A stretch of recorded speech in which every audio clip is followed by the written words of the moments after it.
Coffee shop में दोनों बैठे दोस्त हैं, चर्चा हो रही है। आर्यन, भाई, इंडिया को सच में मॉडर्न बनना है तो थोड़ा वेस्टर्न तो बनना ही पड़ेगा। देखना, यूरोप अमेरिका कितने आगे हैं। उनकी लाइफस्टाइल, उनकी आजादी, सब कुछ एडवांस्ड है। इमरान, तू वेस्टर्न बनने की बात कर रहा है या मॉडर्न बनने की? आर्यन हंसते हुए, अरे दोनों तो एक ही चीज है। वेस्टर्न मतलब मॉडर्न, क्या फर्क है? इमरान, यही तो गड़बड़ है दोस्त।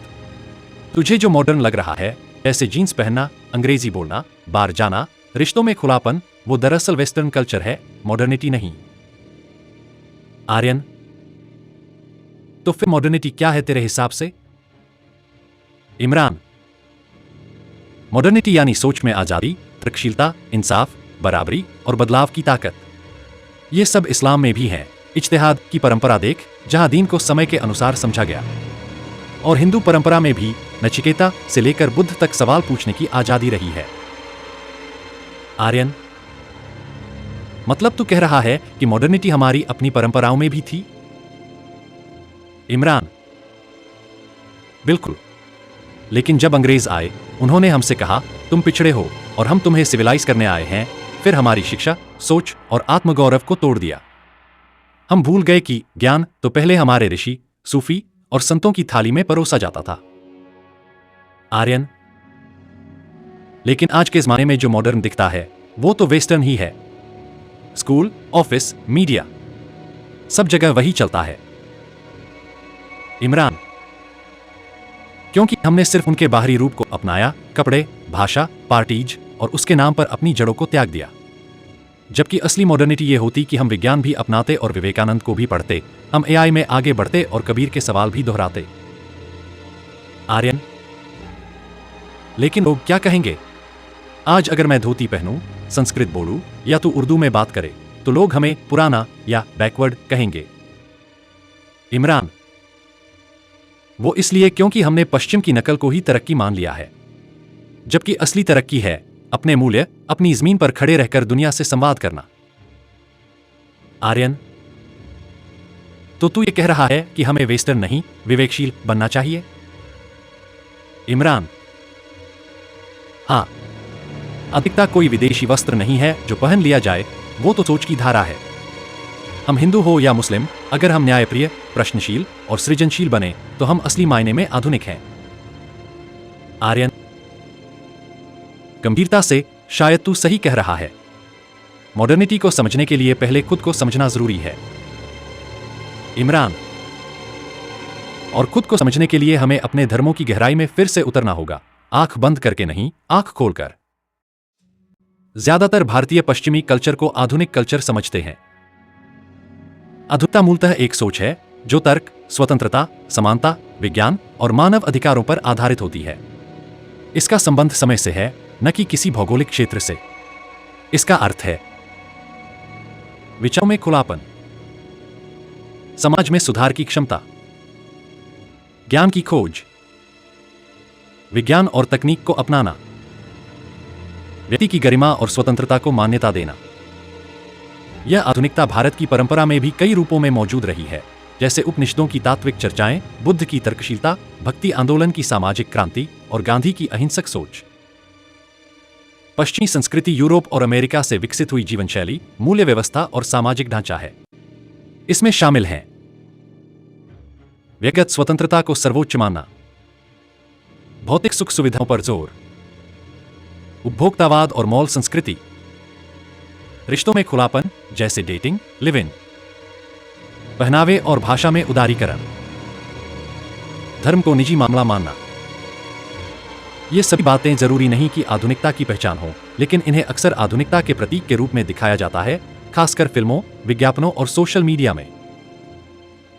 अंग्रेजों ने भारत पर शासन करते हुए अपनी संस्कृति को श्रेष्ठ बताया और भारतीय संस्कृति को पिछड़ा और अंधविश्वासी कहा। इसने भारतीय मन में यह धारणा बैठा दी कि पश्चिमी सोच ही आधुनिक सोच है। भारत की आधुनिक शिक्षा प्रणाली ब्रिटिश मॉडल पर आधारित है। इसमें भारतीय ज्ञान, तर्क परंपरा, विज्ञान और सामाजिक दृष्टिकोण की उपेक्षा की गई।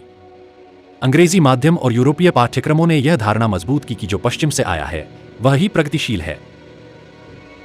भारतीय फिल्में, टीवी शो और विज्ञापन आधुनिकता को अक्सर वेस्टर्न स्टाइल के कपड़े, पार्टी कल्चर, अंग्रेजी बोलने और रिश्तों में फ्रीडम से जोड़कर दिखाते हैं। इससे समाज में यह छवि बन गई कि यही आधुनिक जीवन है। शहरी भारत में सफलता का मतलब अक्सर इस बात से जुड़ गया है कि कोई कितना अंग्रेजी जानता है, कितना स्टाइलिश दिखता है या कितनी मॉडर्न लाइफ जी रहा है। पश्चिमी जीवन शैली अपनाना एक सामाजिक स्टेटस बन गया है। भारतीय युवा अपनी जड़ों से कटते जा रहे हैं। परिवार, परंपरा और आध्यात्मिक मूल्यों की अवहेलना हो रही है। आत्मगौरव की जगह आत्महीनता बढ़ रही है। एक ऐसी आधुनिकता बन रही है जो उथली है, गहरी नहीं। आधुनिकता का एक मूल गुण है तर्क करना, सवाल उठाना। उपनिषद नेति नेति, यह नहीं, यह भी नहीं, ब्रह्मा को जानने का तरीका नकारात्मक विश्लेषण है। याज्ञवल्क्य और गार्गी मैत्रेयी संवाद, यहां स्त्री भी ब्रह्मज्ञान पर तर्क कर रही है। गार्गी पूछती हैं, हे याज्ञवल्क्य, उस तत्व का क्या जो आकाश को बांधता है? यह वैज्ञानिक सोच का रूप है, बार बार प्रश्न करना, जवाब पर संदेह करना। महाभारत यक्ष प्रश्न। युधिष्ठिर से यक्ष पूछता है, धर्म क्या है? युधिष्ठिर उत्तर देता है, श्रुति और स्मृति भी विरोध में हो तो मनुष्य का अंतरात्मा ही धर्म है। यह आधुनिकता की आत्मनिर्णय की अवधारणा है, जहां व्यक्ति खुद तय करता है कि सही क्या है। मनुस्मृति का विरोध खुद ग्रंथों में। भक्ति साहित्य से लेकर बुद्ध के विचार तक यह स्पष्ट हुआ कि सामाजिक ऊंच नीच को चुनौती दी गई। बुद्ध का वक्तव्य, न जाति से ब्राह्मण होता है, आचरण से होता है। यह पूरी तरह आधुनिक समाजशास्त्रीय मूल्य है। व्यक्ति की जाति नहीं, उसका कर्म और नैतिकता महत्व रखती है। न्याय दर्शन और वैशेषिक दर्शन। भारत में 6 दर्शनों में से न्याय और वैशेषिक दर्शन तथ्यों, प्रमाणों, इंद्रिय ज्ञान और अनुभव को ही सत्य का आधार मानते हैं। प्रत्यक्षम प्रमाणम, प्रत्यक्ष ही प्रमाण है। यह आधुनिक विज्ञान का आधार है। गीता कर्म और समाज का दायित्व। यद्यदाचरति श्रेष्ठ, श्रेष्ठ व्यक्ति जैसा आचरण करता है, समाज वैसा ही करता है। यह लीडरशिप थ्योरी है कि समाज की दिशा नीतियों या परंपराओं से नहीं, आदर्श आचरण से तय होती है। कुरान और उपनिषद दोनों ही कहते हैं, लाकुम दीनुकुम वलिय दिन, तुम्हारा धर्म तुम्हें, मेरा धर्म मुझे। एको सद्विप्रा बहुधा वदन्ति, सत्य एक है, ज्ञानी उसे अनेक नामों से पुकारते हैं। यह बहुलतावाद, प्लूरलिज्म और सहिष्णुता, टॉलरेंस की जड़ें हैं जो आधुनिक लोकतंत्र का आधार है। आज का संकट यह है कि आधुनिकता का अर्थ बाहरी जीवन शैली जैसे jeans, bar, dating, live in मान लिया गया है, जबकि भारतीय ग्रंथों में आधुनिकता आंतरिक चेतना, विवेक, तर्क और नैतिकता के रूप में पहले से मौजूद है। आधुनिक शिक्षा कहती है, क्वेश्चन एवरीथिंग। उपनिषद कहते हैं, कथ एष आत्मा। आधुनिक नीति कहती है, सेकुलर रहो। वेद कहते हैं, सर्वे भवन्तु सुखिनः। आधुनिक विज्ञान कहता है, विचार करो, प्रयोग करो। न्याय दर्शन कहता है, प्रमाण द्वारा यथार्थ को जानो। भारत को अब पश्चिम की नकल नहीं, अपनी परंपरा में आधुनिकता को खोजकर उसे वर्तमान टेक्नोलॉजी और सामाजिक न्याय से जोड़ना होगा। यह नई भारत निर्मिति होगी, जहां एआई और गीता, कुरान और क्वांटम, योग और विज्ञान, गांधी और सोलर एनर्जी एक साथ चल सकें। भारत के ग्रंथों में आधुनिकता की आत्मा पहले से मौजूद है, बस हमें उसे पुनः देखना और पुनः जीना है। नचिकेता अपने पिता से असहमति जताता है, मृत्यु के पास जाता है और यम से आत्मा, मृत्यु और ब्रह्मा का ज्ञान मांगता है। प्रतीकात्मक ज्ञान। नचिकेता जिज्ञासु युवा चेतना, यम अज्ञात और मृत्यु का डर, अज्ञेयता। संवाद आधुनिकता की आत्मा, सवाल पूछने की स्वतंत्रता। आधुनिकता वहीं शुरू होती है जहां युवा सत्ता से सवाल पूछता है, क्या यह सत्य है? नचिकेता भारतीय ग्रंथों में पहला आधुनिक व्यक्ति है। देवता और असुर मिलकर समुद्र मंथन करते हैं। विष पहले निकलता है, फिर अमृत। प्रतीकात्मक ज्ञान। समुद्र सामूहिक अचेतन, कलेक्टिव अनकॉन्शियस। देवतुर सकारात्मक नकारात्मक शक्तियां बटा विज्ञान धर्म। मंथन तर्क संवाद शोध। विश्व आधुनिकता के संकट विस्फोट परमाणु स्वार्थ। अमृत आधुनिकता के वरदान ज्ञान स्वतंत्रता मानव मूल्य।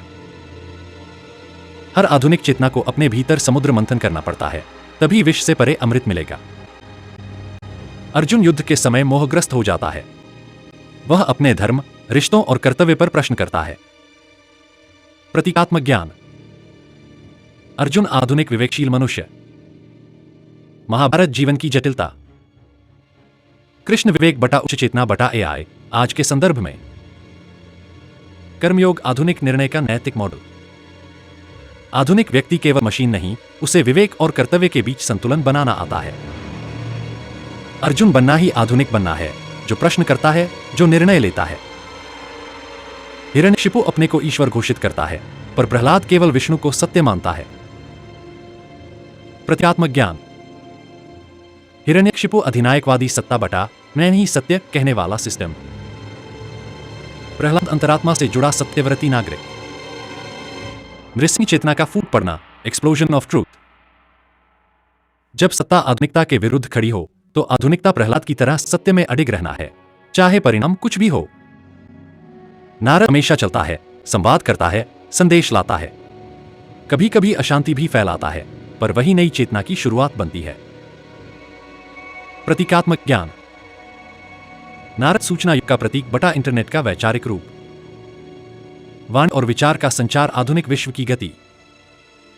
संवाद संचार और संदेह यही आधुनिकता के 3 स्तंभ हैं। नारद केवल हास्य में मत देखो, वह चेतना की गति का प्रतीक है।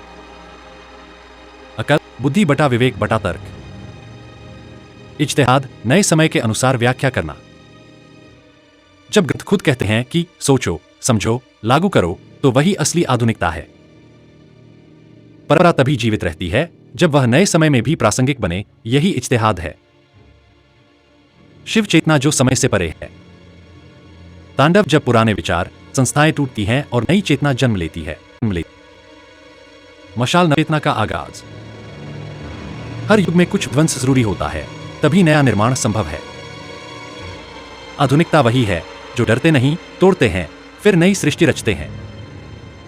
आधुनिकता कोई वस्त्र भाषा या रीति नहीं है, यह एक मानसिक बौद्धिक और सामाजिक परिवर्तन की प्रक्रिया है जो 17वीं सदी के यूरोप से शुरू हुई, लेकिन इसके तत्व किसी भी सभ्यता में पाए जा सकते हैं। इसके मुख्य स्तंभ हैं तर्क सोच और विज्ञान, व्यक्ति की स्वतंत्रता और अधिकार, समानता और लोकतंत्र, धर्म और राज्य का अलगाव, सत्य की खोज अनुभव और कारण से। आधुनिकता कहती है तुम सोचो, सवाल करो, प्रयोग करो और खुद तय करो कि तुम्हारे लिए सत्य क्या है। यूरोप में यह प्रक्रिया कई चरणों में आई। रेनेसांस 14वीं-17वीं सदी कला और ज्ञान की पुनर्जागृति हुई। ग्रीक रोमन ज्ञान फिर से सामने आया। रिफॉर्मेशन 16वीं सदी उदास स्माइली चर्च के अधिनायकवाद को चुनौती दी गई। धर्म में व्यक्तिगत व्याख्या का महत्व बढ़ा। साइंटिफिक रेवोल्यूशन 17वीं सदी उदास स्माइली गैलीलियो न्यूटन जैसे वैज्ञानिकों ने तर्क और प्रयोग के बल पर ब्रह्मांड की नई समझ दी। एनलाइटनमेंट 18वीं सदी उदास स्माइली मानव स्वतंत्रता विवेक समानता लोकतंत्र आदि पर जोर दिया गया। यही आधुनिकता का वैचारिक आधार बना। लेकिन यह सब पश्चिम में ईसाई मध्ययुगीन सत्ता के विरुद्ध संघर्ष से निकला। इसलिए वहां आधुनिक का अर्थ हुआ चर्च परंपरा और अधीनता से बाहर निकलना। भारत में परंपराएं प्रश्नशील थीं। नचिकेता याज्ञवल्क्य बुद्ध कबीर नानक सभी ने विचारों को चुनौती दी। समाज में पहले से ही तत्वमीमांसा तर्कशास्त्र न्याय जैसी बौद्धिक परंपराएं थीं। धर्म और विज्ञान का विरोध नहीं, संवाद था, जैसे आयुर्वेद वास्तु खगोलशास्त्र योग। लेकिन जब आधुनिकता भारत में ब्रिटिश उपनिवेशवाद के जरिए आई तो वह भारतीय परंपरा को पिछड़ा कहकर खारिज करती थी और अपने वेश भाषा जीवन शैली को आधुनिक कहती थी। इसलिए भारत में आधुनिकता अंग्रेजियत से जुड़ गई और यही सबसे बड़ा बौद्धिक भ्रम बना। जब अंग्रेजों ने भारत पर शासन किया तो उन्होंने आधुनिक विज्ञान कानून और शिक्षा को अपने पहनावे भाषा और सामाजिक मूल्यों के साथ बांध दिया। धीरे धीरे भारतीयों के मन में यह बैठ गया कि जो अंग्रेज जैसा दिखता है वही आधुनिक है। इसका परिणाम भाषा आधारित हीनता, अंग्रेजी को ज्ञान की भाषा मानकर स्थानीय भाषाओं को पीछे छोड़ दिया गया। वस्त्र और व्यवहार में बदलाव, वेतन पहनावा, पार्टी संस्कृति, डेटिंग आदि को मॉडर्न का प्रतीक बना दिया गया। भारतीय ज्ञान की उपेक्षा, वेदांत, योग, इस्लामी दर्शन, सूफी चिंतन आदि को पुराना कहा गया, जबकि उनमें भी गहन आधुनिक चेतना मौजूद थी। अगर हम आधुनिकता की भावना को देखें तो भारत में इसके समकक्ष पहले से मौजूद थे। स्वतंत्र चिंतन, उपनिषदों में को हम कुतः आया था जैसे प्रश्न, सत्य की खोज, बुद्ध का आत्म प्रकाश, समानता की मांग, भक्ति आंदोलन, संत कवियों की वाणी, नैतिक विवेक, कुरान में अकल, इंटेलेक्ट और इज्तिहाद, नवाचार। इसका अर्थ है कि भारत आधुनिकता की संभावनाएं पहले से थीं, लेकिन हम उन्हें भूल गए। अब समय है कि भारत पश्चिम की आधुनिकता से सीखते हुए उसकी नकल न करे। अपने ज्ञान, परंपरा और संस्कृति से आधुनिक मूल्यों की पुनर्व्याख्या करे। विज्ञान और अध्यात्म, स्वतंत्रता और संस्कृति, तकनीक और नैतिकता, इन सभी को मिलाकर एक भारतीय आधुनिकता का मॉडल तैयार करे। भारतीय ज्ञान में स्वयं अनुभव, अनुभूति और अंतरात्मा की आवाज को बहुत महत्व दिया गया है। नया विचार, आधुनिकता सिर्फ तकनीक या पश्चिमी जीवन शैली नहीं, बल्कि आत्मजागरूकता, मन की शांति और नैतिकता है। इसका प्रभाव मानसिक स्वास्थ्य और नैतिकता को आधुनिक शिक्षा और नीति में शामिल करना। गीता के अनुसार निर्णय तभी सही होता है जब वह विवेक, नैतिकता और कर्म के बीच संतुलन बनाता हो। नया विचार, एआई और मशीन लर्निंग के फैसलों में भी नैतिक और सांस्कृतिक संदर्भ जोड़े जाएं ताकि तकनीक मानवतावादी रहे। इसका भाव तकनीक और मानवता का संतुलित विकास। उपनिषद और कुरान दोनों बहुलता का समर्थन करते हैं। नया विचार, बहुलतावाद को केवल सहिष्णुता नहीं बल्कि संवाद और पारस्परिक सीखने का तरीका माना जाए।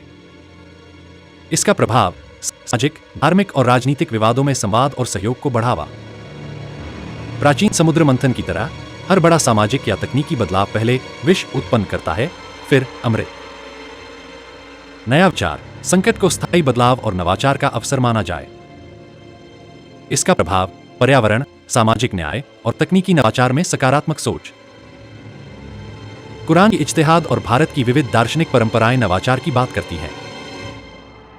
नया विचार, शिक्षा में परंपरा और नवाचार को संतुलित करते हुए विषय और विचारों को अपडेट करना। इस प्रभाव युवा पीढ़ी में आत्मविश्वास और सांस्कृतिक गहराई का विकास। गीता के कर्मयोग का मतलब है निस्वार्थ कर्म। नया विचार, समाज में हर व्यक्ति को कर्तव्य के साथ जुड़ने के लिए प्रोत्साहित करना, चाहे वह कोई भी पेशा हो। इसका प्रभाव समाज में जिम्मेदारी की भावना बढ़ेगी और भ्रष्टाचार घटेगा। भारतीय प्रतीक और मिथक आज के डिजिटल और एआई युग में भी सार्थक हैं। नया विचार, इन प्रतीकों को आधुनिक मीडिया, गेम्स, AR/VR में इस्तेमाल करके नई पीढ़ी तक पहुंचाना। इसका प्रभाव संस्कृति और आधुनिकता का संगम, भारतीय युवाओं में गर्व और जिज्ञासा जागेगी। पुरानी सोच, पुरानी संस्थाएं टूटेंगी, लेकिन यह आवश्यक है। नया विचार, संगठन और सिस्टम को इस तरह बनाएं कि वे स्वयं को तोड़-फोड़ कर नए रूप में जन्मा सकें। इसका प्रभाव सरकारी, कॉर्पोरेट और सामाजिक संस्थाएं अधिक लचीली और नवोन्मेषी होंगी।